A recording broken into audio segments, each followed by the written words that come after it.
6월달입니다. 이게 6월달 넘어가면 분위기가 벌써 우리 학생들도 방학하는 것처럼 휴가철 분위기가 납니다. 학생들은 제가 얘기 들으니까 한국에서는 방학도 방학이 아니에요, 학생들에게. 왜냐하면 학교에서 방학 숙제를 잔뜩 내주고 또 방학 내내 집에 와 있으니까 부모님들이 가만 안 놔둬요. 집에 있으면 이제 부모들, 특히 엄마들이 이제 그 손을 타야 되니까 뺑뺑이 돌립니다. 학원으로 뺑뺑이 돌리고 방학을 더 싫어하는 것 같아요. 학생들에게는 근데 여기는 보니까 방학 숙제가 없다고 하대요.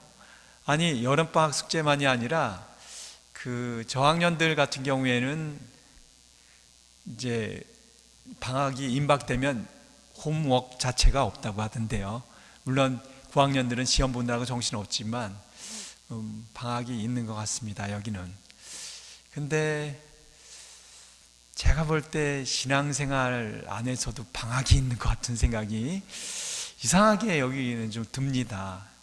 특히 겨울철은 눈이 오니까 바깥으로 많이 안 다니시는데 여름방학 때 이 6, 7, 8, 9월 달에는 8월 달까지는 좀 신앙생활의 비수기 같다는 생각을 좀 제가 하게 되는데, 가능한 한 여러분들 신앙생활에는 비수기, 성수기가 없습니다.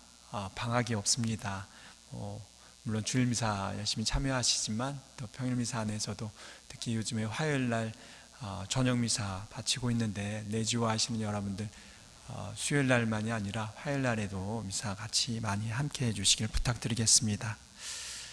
오늘 제1독서와 2독서가 가만히 읽어보니까 연관이 많이 되는 것 같은 생각이 듭니다. 오늘 제1독서 토비께에서 나온 사라, 그러니까 토비아의 부인이 될 그 사라는 결혼하는 족족 남편이 죽는 그런 불행을 겪게 되죠. 그로 인해서 오늘 복음에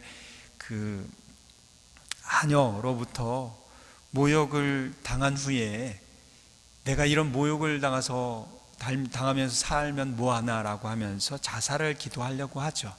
하지만 자기 하나만 생각하지 않고 함께 살고 있는 아버지를 생각하니까 내가 죽어서는 안 되겠구나라고 자살하려고 하는 마음을 접고 거두게 됩니다. 자기 혼자만 생각하면 아마 죽었을 거예요. 근데 아버지를 생각하니까 죽을 수가 없었던 거죠. 여러분들 주일미사 때 제가 11시 미사 때는 그 강론을 안 했지만 삼위일체 강론을 하면서 삼위일체의 핵심은 사랑으로 하나 된 그런 관계다.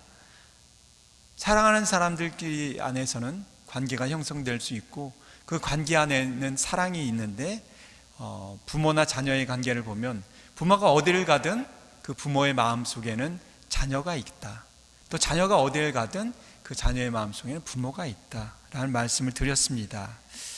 즉 그런 마음 안에서 사랑하는 사람, 그 관계 안에서는 그 사람들이 서로 혼자 생각하지 않고 사랑하는 사람과 함께 생각하고 함께 행동한다라고 말씀을 드렸습니다. 오늘 1독서에 나온 사라와 사라 아버지가 그러한 거죠. 사라는 아버지를 사랑했기 때문에, 아버지의 사랑 안에 함께 했기 때문에 자기 혼자 결정하거나 행동하지 않습니다. 아버지를 생각하니까, 아버지가 생각했을 때 내가 자살한다고 하면 아버지가 어떨까를 생각하죠. 그래서 자살을 하는 것을 거두게 됩니다.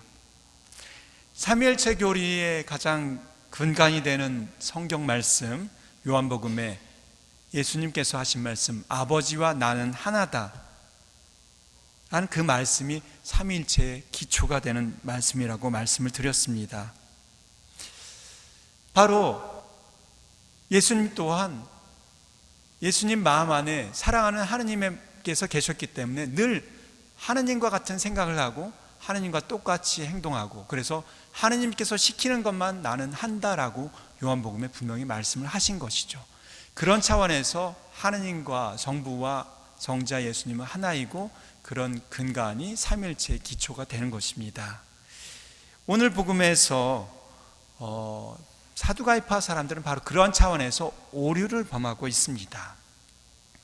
부활이 없다는 것을 만들어내기 위해서 하느님의 생각을 하지 않고 인간적인 입장, 자신들이 관철하고자 하는 그런 입장에서만 말을 하다 보니까 오류가 생길 수밖에 없었던 것이죠.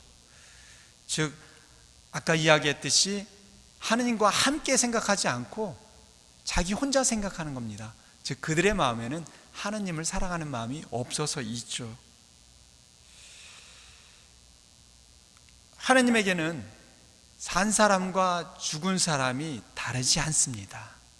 왜 주일 미사 때 11시 미사 때 말씀을 안 드렸지만 하느님에게는 천년이 5분 같고 또 천억이 $1 같으신 분입니다.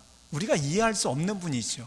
그런 하느님을 우리가 인간적인 입장으로 또 부활을 그렇게 생각하려다 보니까 이게 말이 안 되는 것이죠. 오류가 되는 것입니다. 즉 하느님 앞에서는 죽은 사람과 산 사람 모두 다가 하느님 앞에서는 산 사람이라는 것이죠.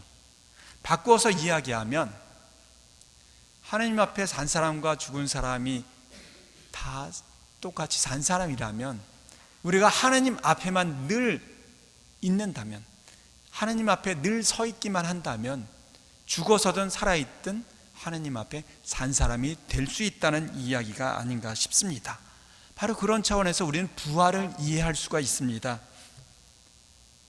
예수님 부활하셨다라고 하죠. 예수님이 왜 부활하셨을까요?